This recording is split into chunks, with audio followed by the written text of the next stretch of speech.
Today we're going to go over how to repot a fern, and some signs that you may need to do this is that your roots are coming out of the drainage holes, the roots are circling, or your soil is drying out very quickly with decreased growth. In this case, my fern plant was dealing with a lot of fungus gnats, so not necessarily the normal reasons, but I was wanting to repot it and change out the soil so that it could start fresh and new without any fungus gnats bothering it. So the first step is to gently remove your fern plant from the pot. Gently pull at the base of the fronds so you don't risk damaging any of them.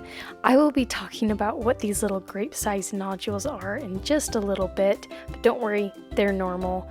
I am teasing out all the soil within my pot because, again, I'm dealing with fungus gnats, and you do not have to do this.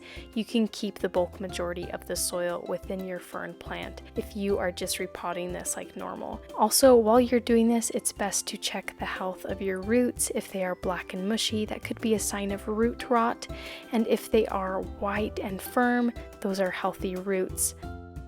And those little grape-sized nodules, those are called bulbils. You can actually use them to propagate a new fern.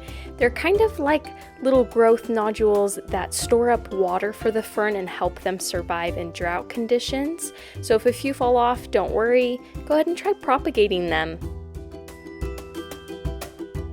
With all of my old soil, I'm going to be reusing it in one of my garden boxes, but if you are keeping most of your soil because it's not infested with fungus gnats, that's fine too. You can kind of skip this step. Now comes the repotting part. I'm going to be using a cactus palm citrus potting mix. You want to use something that is full of organic matter and has good drainage. Ferns are not too picky with their soil type as long as there is a lot of organic matter within the soil. You're going to gently press the soil all around your fern, and after that you're going to give a healthy drink of water. Make sure it gets fully saturated and drains out the bottom of the pot like so.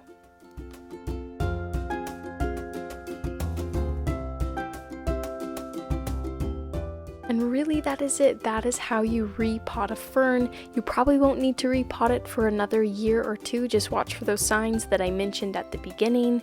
And you will not need to fertilize your fern for the next little while because of all the new nutrients found within the soil. I hope you found this video helpful. If you did, be sure to subscribe. I'm always trying to come out with new content for houseplant owners like yourself. And thank you so much for watching.